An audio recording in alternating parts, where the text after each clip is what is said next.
முத்தமிழ் முருகன் மாநாட்டிற்கு முதலில் நான் எனது வணக்கத்தை நான் தெரிவித்துக் கொள்கிறேன்.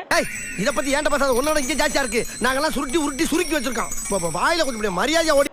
ஆனா இது ஆன்மீக பூமி தான். சந்தையில சவு மிட்டாய் விக்கிற மாதிரி இருக்கேன். யார் வேண்டுமானாலும் சனாதன தர்மத்தை கூட எதிர்த்து பேசினால் கூட கணவதி நான் கூட தம்பி சாதாரண அடிச்சுக்கிட்டேன், ஏகப்பட்ட வச்சு தெரிஞ்சு வச்சு அவர்கள் ஆன்மீகம் பேசாமல் இனிமேல் தமிழகத்தில் அரசியல் செய்ய முடியாது என்பதை இந்த முத்தமிழ் முருகன் மாநாடு உணர்த்துகிறது. ஒன்று, குரலே குடுகுடுன்னு இருக்கே, ஏப்பா இந்த அழகு தேவதையை நான் உடனே பார்க்கணுமே.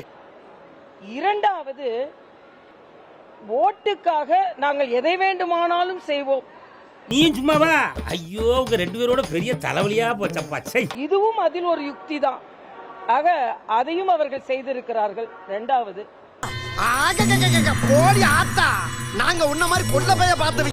மூன்றாவது, இதே போல ஒரு சிறுபான்மையின மாநாடு, சிறுபான்மையின மக்களின் நம்பிக்கைக்குரிய மாநாடு இதெல்லாம் எங்கப்பா கட்டிக்கிட்டே எந்தாவது ஒரு பகுதியில் தமிழகத்தில் நடந்ததென்றால் அங்கே முதலமைச்சர் போய் தொடங்கி வைக்காமல் இருப்பாரா?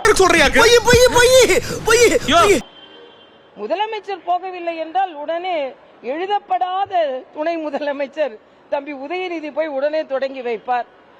இத சொல்லி ஓட்டு கேட்டோம்னா இறக்கப்பட்டு என்ன சிஎம் ஆக்கிடுவாங்க அவர்கள். ஆக சேகர் பாபுவை தவிர, சேகர் பாபு அவர் இந்த ஆன்மீகத்திற்காகவே பிறந்தவர். அதனால் ஒரு சர்க்கிள் இன்ஸ்பெக்டர் பொண்ணா அவர் திமுகவில் எங்கே இருந்து வந்தார், அதனால் அவர் அந்த ஆன்மீக உணர்வோடு இங்கே பணியாற்றி கொண்டிருக்கிறார் என்பதை தவிர ரெண்டுல ஒண்ணு செஞ்சுட்டாண்டா, இன்னொன்னு செய்யறதுக்குள்ள இடத்தை காலி பண்ணு. முதலமைச்சர், நான் கேட்கிறேன், இதே போல ஒரு மாநாடு, சிறுபான்மை இன சகோதரர்களின் நம்பிக்கைக்குரிய மாநாடு தமிழகத்தில் எங்காவது இதே மாதிரி மாநில மாநாடு நடந்தால் அங்கே முதலமைச்சர் சென்று தொடங்கி வைக்காமல் இருப்பாரா? சரி, நான் செவனே தானா போய்க்கிருந்தேன். யாரு வம்பு தும்புக்காச்சும் போனா கௌரவம் கௌரவம்னு என் கௌரவத்தையே ஆரம்பிச்சிட்டீங்களா? ஆக இது பேருக்கு என்று ஒன்று நடத்துவார்கள். ஆனால் நாங்கள் எங்கள் நிலைப்பாட்டில் அப்படியே தான் இருப்போம் என்பதை அவர்கள் வலியுறுத்துகிறார்கள். ஆனால் தமிழகத்தில் அரசாங்கமே ஒரு ஆன்மீக மாநாடு நடத்துவது, தமிழகம் ஆன்மீகத்தின் பக்கம்தான். ஆன்மீகத்தை எப்படி காந்தி சொன்னாரோ, ஆன்மீகத்தை விடுத்து அரசியல் கிடையாது, அரசியலை விடுத்து ஆன்மீகம் கிடையாது என்று சொன்னாரோ, உங்களுக்கு அறிவோ அறிவுனே. அடே, எனக்கு இருக்கிற அறிவுக்கு இந்த ஆளினார் அழகுராஜா அமெரிக்காவில இருக்க வேண்டியவன்டா.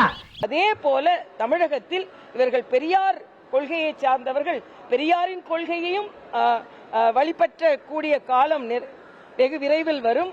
அண்ணாவின் தமிழை பின்பற்றியவர்கள் ஆண்டாளின் தமிழையும் பின்பற்ற வேண்டி வரும் என்பதை இந்த மாநாடு வலியுறுத்துகிறது. வாய்ப்பு வாங்கி தரணும்னு சொல்லுதாரு. செத்த நேரம் மூடியடா, டிரான்ஸ்லேஷன் வேற. உலகம் முழுவதும் வந்திருக்கும் தமிழ் ஆர்வலர்களுக்கும் முருக பக்தர்களுக்கும், முருக பக்தர்கள் என்ற வகையில் உண்மையான எப்பொழுதும் உள்ள முருக பக்தர்கள் என்ற வகையில், ஓட்டுக்காக என்று இல்லாமல் நாட்டுக்காக உள்ள முருக பக்தர்கள் என்ற முறையில் அவர்களுக்கு எனது வாழ்த்துக்களை நான் தெரிவித்துக் கொள்கிறேன். பயப்படப்படாதுப்பா, யாருக்கு எப்பயும் பயப்படாம கைகால் சுகத்தோடு நீ நல்லா இருக்கணும் ஐயா.